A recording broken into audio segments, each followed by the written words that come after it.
Welcome to Kentucky Edition. I'm Casey Parker Bell, filling in tonight for Renee Shaw. Governor Andy Beshear signed 3 bills into law aimed at helping protect children from abuse. Senate Bill 229 strengthens reporting requirements when a child is suspected of being abused, neglected, or is a victim of human trafficking. Kentucky is already a mandatory reporting state. This bill, sponsored by State Senator Julie Rocky Adams of Louisville, removes red tape in the reporting process and ensures reports are shared with other involved agencies. Senate Bill 80 prohibits registered sex offenders from being within 1,000 feet of a school, playground, or daycare. And House Bill 78 helps police and judges identify incest by clarifying the legal definition. We need to invest in our kids, of course, and that means we also have to invest in our parents. We can all advocate for children. In a few minutes, we will plant 4,000 pinwheels to raise awareness about child abuse and make sure that Kentucky kids never have to go through it. Each pinwheel represents 40 children under the age of 4 in Kentucky. We've got 40,000 kids under the age of 4 with extreme potential in our state that will grow up to be politicians and scientists and reporters, and it depends on each of us to make sure that they achieve their potential. For several years, Kentucky had the highest rate of child maltreatment in the U.S. While there have been modest improvements, much work remains. Join us for a special report that will examine the difficult topic of child abuse and neglect in Kentucky. The program presents stories from those whose lives have been upended by mistreatment and examines the challenges and possible solutions to protecting Kentucky's children. Child Abuse and Neglect, a KET special report right here on KET. The governor signed more bills into law today. 2 bills come from the loss of a child. Senate Bill 9 is named in honor of Lofton Hazelwood. He was a pledge at a University of Kentucky fraternity when he died of alcohol poisoning. Lofton's law makes it a Class D felony for hazing that results in serious injury or death. Speaking in Frankfort, Lofton's mother explained why she fought so hard for this bill. It's a phone call nobody ever wants to get. And we hope this never happens to anybody else again. This is not going to bring my baby back, but this is going to save other lives. And that's all. We just want the safety of the students. Lofton's law makes Kentucky the 14th state to elevate hazing to criminal status. The governor also signed House Bill 262 into law today. It strengthens Kentucky's DUI laws by making vehicular homicide a Class B felony, and it amends state law to ensure that anyone arrested for driving under the influence is detained for 6 hours instead of 4. House Bill 262 is named Lily's Law after Lily Fairfield. The high school student was killed by an impaired driver in Oldham County, and the crash seriously injured her sister, Zoe. Lily's family was in Frankfort for today's bill signing. The day that my sister passed away, I lost my best friend and a person that was a part of me. And being here today, I feel like I can really honor her, and it makes me feel a lot better about losing that part of her. The latest traffic collision report by Kentucky State Police says 806 people were killed in crashes in the Commonwealth in 2021. More than half were due to drivers under the influence. The governor signed 3 bills supporting police. Senate Bill 89 allows an urban county government to rehire retired police officers as needed. House Bill 380 lets future officers train before they are 21 years old, as long as they're 21 by the time their certification takes place.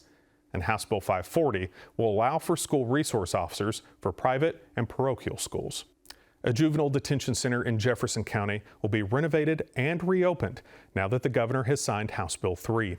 The new law will appropriate over $13 million to reopen the Jefferson County Youth Detention Center, which closed in 2019.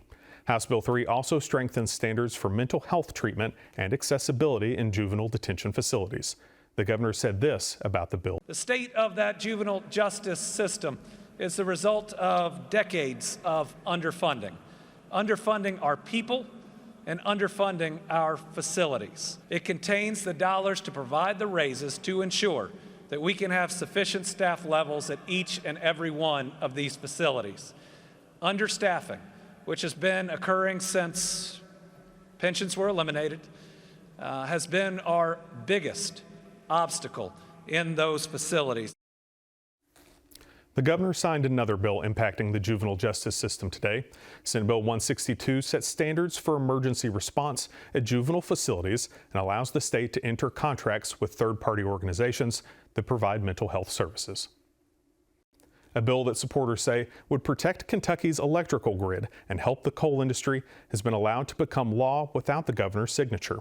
Senate Bill 4 prohibits the Public Service Commission from allowing utility companies to retire coal-fired power plants unless several conditions are met. Here are those conditions. First, the utility must replace the retired unit with new electric generating capacity. Second, ratepayers wouldn't have to pay for the new unit. And finally, retiring a unit can't be the result of financial incentives from the federal government. Some opponents said the bill could have unintended consequences, including negatively impacting Kentucky's ability to explore other energy sources. The governor did sign Senate Joint Resolution 79. It calls for establishing the Nuclear Energy Development Working Group. The group's goal is to determine the barriers to nuclear power generation in Kentucky, to submit a report to the governor and the LRC by the end of the year, and to help create a permanent nuclear energy commission. The governor didn't just use his pen to sign bills today, he also issued a new veto. Senate Bill 7 will be sent back to the General Assembly for potential legislative override. The bill prevents government employees from using automatic payroll deductions to collect union dues. This would prevent unions like the Kentucky Education Association from automatically collecting union dues when teachers are paid. But labor organizations representing police and fire departments would be exempt from the regulations. In his veto message, Governor Andy Beshear said Senate Bill 7 is an attack on unions and teacher associations that support and protect hardworking Kentucky families. The fight over Senate Bill 150 continues. The bill was vetoed by Governor Andy Beshear on Friday. SB 150 would ban medical care for transitioning youth and restricts conversations about gender identity in Kentucky schools. The Fairness Campaign released statewide radio ads featuring two former Republican elected officials. In two separate commercials, former Secretary of State Trey Grayson and former State Representative Bob Hellringer call for people to oppose SB 150. I'm a conservative who can't believe state lawmakers are working in the final days to take rights away from Kentucky parents with Senate Bill 150. They want to overrule parents and doctors when it comes to care for transgender kids.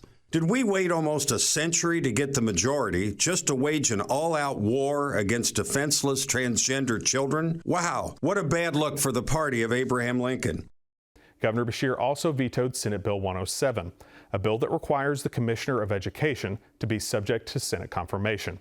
He vetoed House Bill 4, a bill requiring the operators of electric generating facilities to submit plans in advance for how they will eventually remove their equipment when the facility is no longer operational. The governor says he agreed with many things in the bill, but doesn't like that it removes local input from important decisions. And he vetoed Senate Bill 126. Kentuckians challenging the constitutionality of a law or executive branch decision could ask for the case to be moved out of Franklin Circuit Court to a circuit court picked at random. Some Republicans don't like decisions made in the past by the Franklin Circuit Court. In his veto message, the governor called SB 126 a power grab by the General Assembly. The General Assembly returns for the last 2 days of the legislative session on Wednesday. Legislators could override any of the governor's vetoes during that time.